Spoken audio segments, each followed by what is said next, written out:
In this video, we're getting back to the C18 and the big old 745 haul truck that had multiple oil leaks. And in this one, we're going to be putting it back together, whereas in the previous video, we were mostly disassembling it. Going to be installing the whole front gear train, the cylinder head, a whole bunch of stuff. And there's going to be quite a lot of interesting finds in this video. Also, a destruction of the week you are certainly not going to miss. All ending with, of course, a good running engine. So stay tuned. Hope you enjoy the video. Hey guys, Josh with the Update Channel, and you can see our haul truck behind us here. We're getting ready to reassemble it today. We've got our plate, we got our new bolts for the plate, front structure backing plate, if you don't know what I'm talking about. My glass is crooked, makes me look like a lunatic. Anyway, so we're going to be installing that today, try to get the front structure on today. Won't be done, obviously, still have to get the damper on the pulley, the belt, lots of stuff, but try to get it. We'll see how much we get done today. So the first thing we're trying to do here is this is the backing plate I was talking about and the gasket for it. And here's something I noticed right before installation. This ring here, and this is right around where the oil was leaking before. And you can see it's actually, the old gasket had worn into the backing plate to the point that you can actually feel it. You can feel it with your finger. You can see my little pocket screwdriver there will catch on that ridge. That's not good. That is more than likely having something to do with why it was leaking in the first place. You can see the new seal there right next to us. It's actually quite a thick seal, but that is not good. Not only that, this is the hardest part to get to on the engine, I would say, because it's behind. I mean, this is literally the backing plate, so the front structure bolts to this. This is bolted directly to the block, and then all the gears go over it. Yeah, that one also has the same ridge. Not real good, so I'm going to put the gasket over to kind of show you where it sits. And yeah, it's literally just right around where the seal was that had just worn into this plate. Now, the plate is actually not incredibly expensive, about $600, I believe. So the decision was, do we need to replace the plate? Do we want to try and do something else? And I was going to look at the block here, and you can see the block itself. You can see the fly cutting there from the machining, but also it has the same kind of wear. It's not as deep as on the plate, but yeah, the old gasket had just worn into both the block and the plate. So I'd asked the supervisor, what do you want me to do? Should we replace the plate? Their decision was, let's use some sealant. And by sealant, silicone. Of course, you have to put silicone here on the four corner joints, but the whole thing? Sold your soul to Satan. Yeah, normally you don't put silicone on the entire backing plate. Their CAT says not to do that. But, you know, in this application, I don't own this haul truck, folks. I am not my own boss. I don't own Western States CAT. So their decision was to, let's use some silicone there. It should be fine. And it should work. So you could also see I had a bolt there that was holding the bottom portion in because the backing plate bolts don't hold the bottom part in. So we have our cluster gear here installed. You can see I've lined it up 180 from where it was before, because that's what CAT says, that those two alignment marks are supposed to line up. So that's what I did. Now, anyone that's never done the gears on a C15, or, well, this is actually a C18, might think there's a ton of gears in there, but there's really not that many. There's the main cluster gear, which is the kind of the 2-gear hybrid there. Of course, your crank gear. This is the idler, and this is a non-adjustable one. There's an adjustable one for the cam. We'll be talking about that later.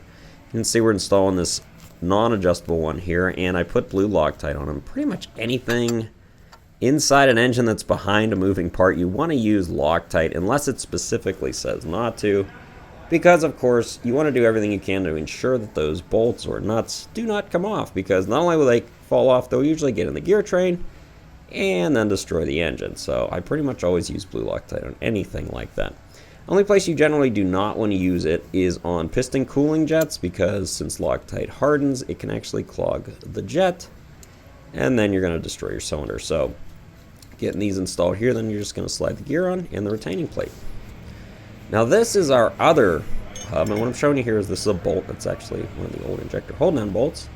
But notice this hole here in the front structure. It's not threaded. It's the block. So what would that hole be for? Well, that's actually a factory alignment hole. At least I believe it is. I don't see anything from CAT saying that, but what I've noticed is if you're doing your cam backlash, if you align those two holes, generally your backlash is going to be correct and you're not going to have to mess with it.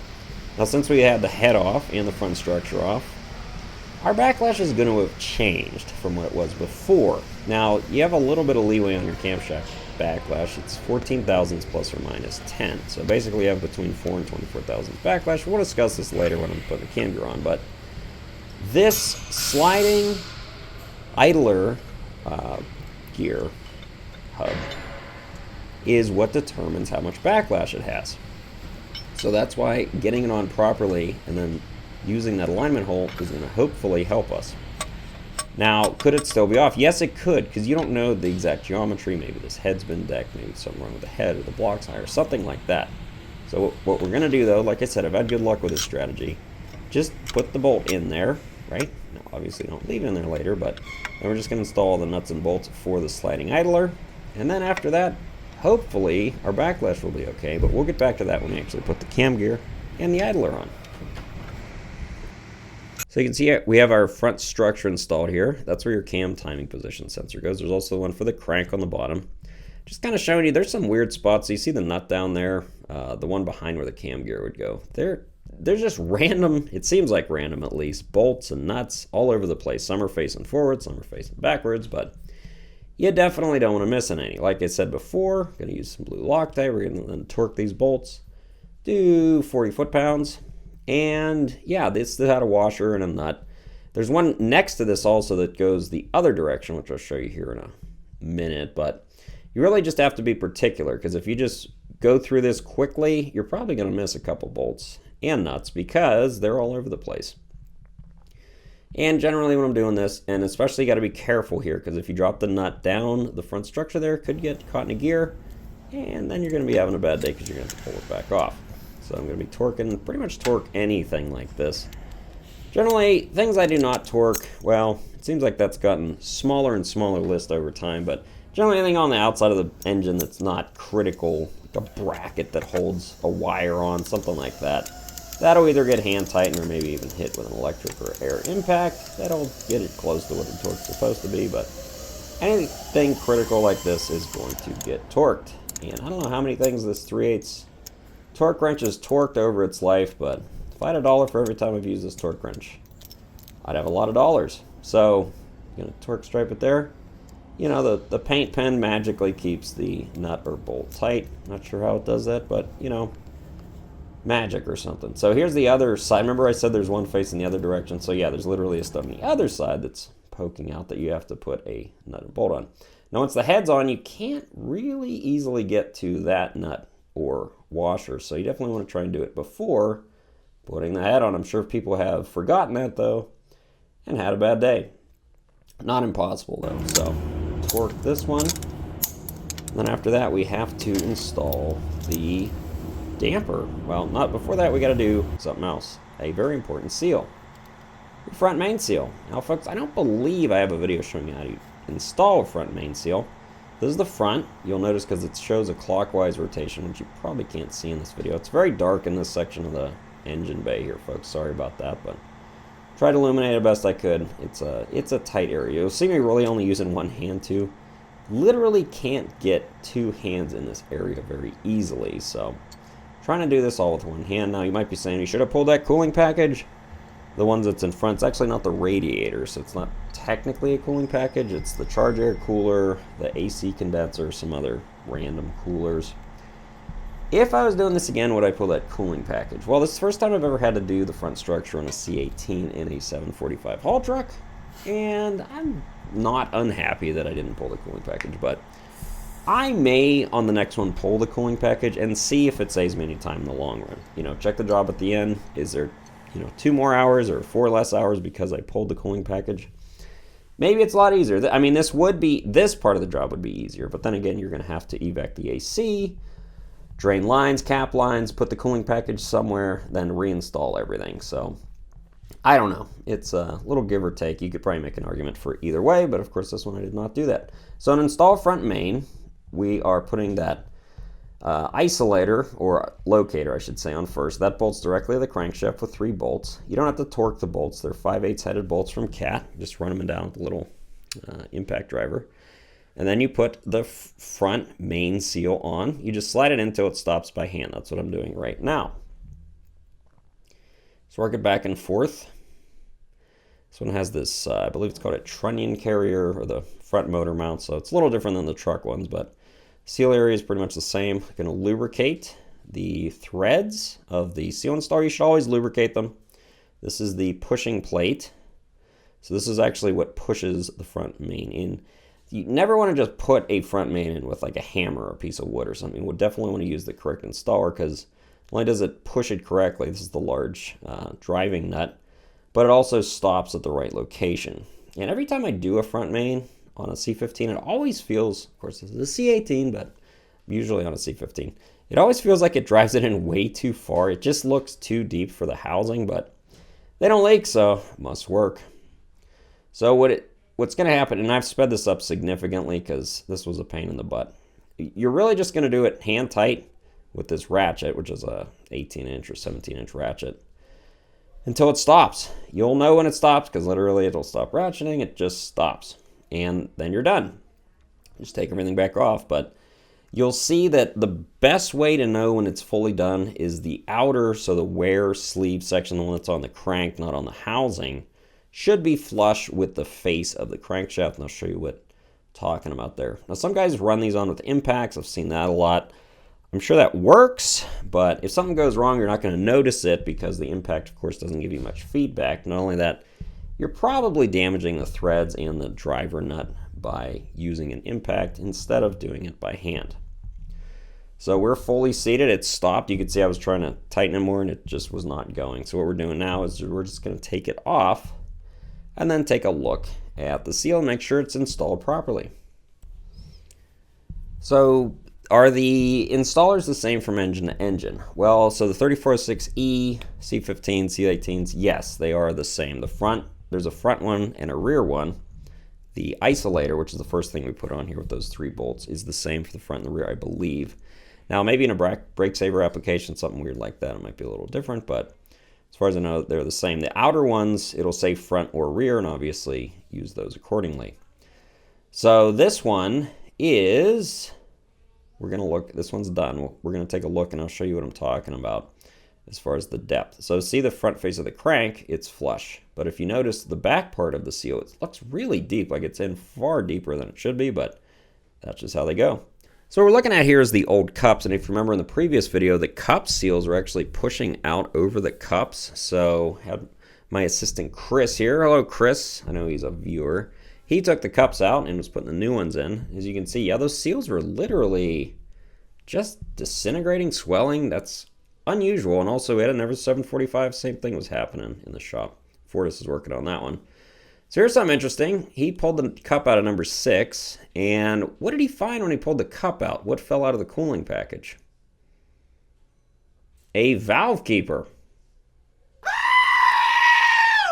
Definitely one of the unusual things I've ever seen in a coolant passage in a head, and we checked all of the valves on the head. They weren't missing, so I believe what happens is when Cat was building this head, they must have lost a keeper. It was in the coolant passage in the head, and they never found it, so they just put a new one on. Glad it didn't destroy the head.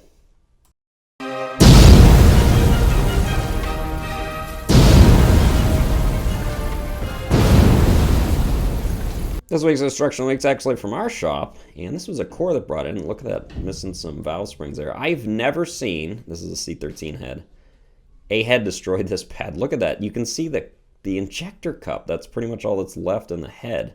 You can see the coolant passages. It really destroyed this head. I mean, that is pretty bad. That's a pretty good destruction of the week segment, though. So, getting our dampers on here, and let me tell you, folks, this was not fun. So this is the inner damper, and then of course you have a pulley that goes between them, and there's an outer one, and I believe someone said they like to use a strap around the outside of the damper. I should have tried that, but yeah, I didn't. So what I did was I got some bolts and alignment studs and stuff, and it took about 2 hours to get that damper assembly on there.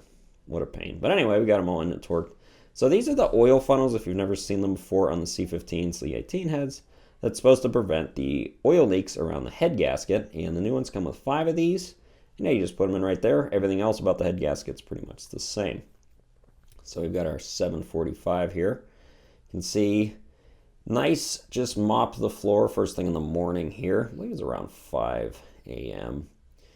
And what we're going to be doing is, as you can see, we got the head on. The previous day, we're going to be doing the cam seal plate or head seal plate. Basically, it goes in the front structure and then bolts to the head. So there's a seal around the front structure and then a seal to the head. And that's what seals the cam area and the back of the backing plate. And the seals are different part numbers. You do not want to mix them because one's slightly larger than the other. You're just going to put a little oil on them, which I've already done. And then you should be able to just push it into place. And the bolts do not go on yet because you need to install two other things before you tighten this plate down. That's because the bolts that hold this plate on also hold on the adapter for the cam to the cam gear and also the retaining plate, which I'll show you here in a second. So you can see our plate is now pushed in. You can see it, kind of see that it's to the back of the head. And then we got to install this guy. This is your adapter. So that you can see the dowel, it goes into the cam, that goes into the cam gear. It's directional, so that's the direction it needs to go because that plate, the retaining plate, holds it on there. So you can kind of see what I'm talking about. If you've never taken a head off like this, so you can see this plate, the retaining plate does not go the other way. It'll only go one way. The dowel is TDC, so that needs to face up if you are timed, and we are here. So what I like to do, and this is a Ralph trick, RT, also known as. Anyway, he used to Keller this little dowel here, and he would just put the adapter plate on, and then it does help you see if the dowel is lined up when it's in the camshaft. So it's a good tip from him. I never used to do that. Learn lots of things from lots of different people over the years, you know, folks. So that just sits like that. That's our timing mark on the damper, or on the damper. That's not the damper, that's the front structure. The heck are you talking about? Anyway, so when the cam's in, it'll make more sense as far as the timing mark, because obviously that's quite a ways away from that adapter plate. Now this is the retaining plate. That just goes over the adapter plate there, and then you put your 3 bolts in. And these 3 little bolts, they're totally reusable. They're some of the smaller bolts on the C18 engine. These are only 1/4 inch bolts, so they only torque to 10 foot-pounds. Going to be putting blue Loctite on them because they're behind the cam gear, and you don't want them coming out for obvious reasons. So one thing that is kind of a pain sometimes is that seal plate, since it has 2 O-rings on it, is not always aligned with the holes, and you want to be real, especially if the oil pan's on. You want to be real careful not to drop the bolts down the front structure, obviously. So maybe your nickname was Butterfingers or Trips a Lot or something like that in high school. What I've seen some guys do is they stuff rags into the idler gear area there. That way if the bolt falls, it will hopefully stop by the rag. However, a rag is not 100% safety net there. So usually what I do is I'm just extremely cautious that I'm always holding it tightly, putting forward force on it until it's 100% threaded in there. And then you're just going to torque them. I always torque these little bolts because if you don't tighten them properly, they could either break off or back out. And like I said, these are 1/4 inch bolts. So they only torque to 10 foot-pounds. I've got this very interesting older, I don't know how old this torque wrench is, but it's a 1/4 inch torque wrench with a 3/8 head. It's a snap-on one. I think my mom got it at a yard sale or something when I was 20 years old or something. She probably paid a nickel for it, but it's a very nice torque wrench, very nice for little jobs like this. And I like the 3/8 head because I have a lot more 3/8 sockets than I do 1/4 inch. You know, maybe if you're an automotive and you have a lot more 1/4 inch, you would prefer this than a 1/4 inch, but this guy in 3/8 works great for stuff like this. So now we've got the cam gear on, and we're going to time it. So you can see I've got 2 alignment studs there, and that mark there and the circle on the cam tooth should line up, and that means your time. Now obviously the engine should be pinned, but we had the timing cover off, and we literally had to time the crankshaft to the cluster gear there. And like that, 745s are almost impossible to pin, so I'd really like to thank the engineers of the 745 for putting the pinning hole in a pretty much impossible to get to location. Pretty much have to pull either the starter or the ECM off to pin the engine. That is ridiculous, okay? This is where the pinhole is. Great job, guys. Couldn't have thought of a different way to pin these engines than to have to remove it. Very hard to get two components. Yeah, you're the manufacturer. Do a better job. Anyway, so this is our timing mark. You can see we are directly lined up. Now, we don't know if we're fully going to be timed until this idler gear goes in. If it doesn't go in, then we might have to mess with the cam timing a little bit, and you have a little bit of leeway there. But hopefully, now remember what I said earlier, we were talking about the backlash and all that stuff. Is it going to go in?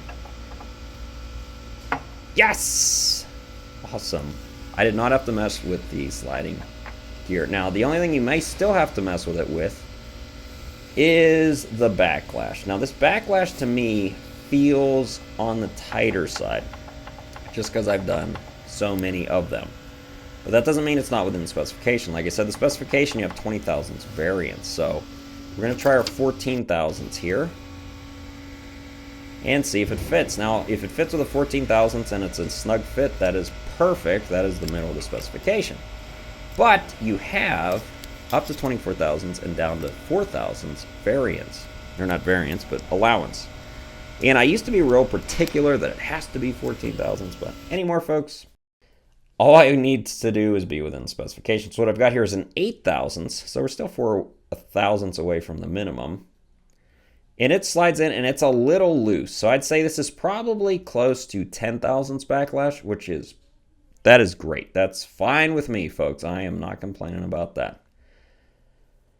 So what we've got here is we're going to be putting our overhead on. Now, I don't know how many comments I got, at least 2, saying, hey, you didn't use updated bolts. You got to use updated bolts. Hey, did you know there's updated bolts? These are the updated rocker bolts, folks. They have the shaved area under the head, as you can see.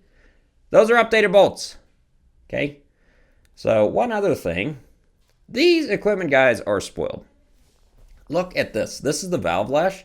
It tells you how to do not just the valve lash. It tells you for C13 or C15. It's also got information for the compression brake. Some people call those jakes. I do a lot of times. If it had VVAs, which this one doesn't have, how to do the injectors. All the procedures in one sheet. Truck guys, that's not right. Truck guys, you have to look them up. Every single thing. So we got all those installed, torqued, the rocker arms, I mean. And then we're going to be doing our adjustment. Now, I'm not going to show you doing every valve here. I'm not even going to show you doing the valves because I've got probably 100 videos where I'm doing valve overhead. But these are touch, and then I believe it said touch and 180 degree additional. So this has a 180 degree or half turn preload. And if you don't know what that means, all we're going to do is finger tight, watch, finger tight on the adjuster, right? We're doing number 5 here. Finger tight, 180, which is half a turn. That's it. Now all you do is torque the nut. That's what they mean by 180 additional preload. So you're just going finger tight, so it's seated. Again, there's no slack in the injector. Like a valve, a valve's generally going to have a gap on a mechanical valve system of 15 thousandths on the intake and 32 thousandths actually on this one on the exhaust. Pretty much all C15s are 30 thousandths, so I'm not sure why they're running 32 thousandths on this. But anyway, that's just what they are. So we're going to tighten that, 74 foot-pounds, give or take 1 or 2. And then, yeah, obviously I'm going to do all the other overhead. I'm not going to show you that. This would be a 5-hour-long video, which probably some people would watch, but probably not a lot of people are going to watch the whole 5 hours. And also, I don't want to have to edit 5 hours of video. That would be not very exciting. So what we've got here is our peanut cover. And if you don't know why it's called that, well, it looks like a peanut. And these are the retaining bolts for it. Good old Torx Plus. And I don't know why Cat uses freaking Torx Plus on the peanut covers. They shouldn't. In fact, we're going to file these away right here. I'm just kidding, folks. These are the proper fasteners that Cat wants you to use for your peanut cover, because they look really neat. Oops. Oh, man. Trip there. So anyway, what we're going to be using is the bolts they probably should have designed this with, which is the valve cover spacer or valve cover base bolts, which are just a same bolt technically, but the head, instead of being a stupid Torx, is a 3/8 drive.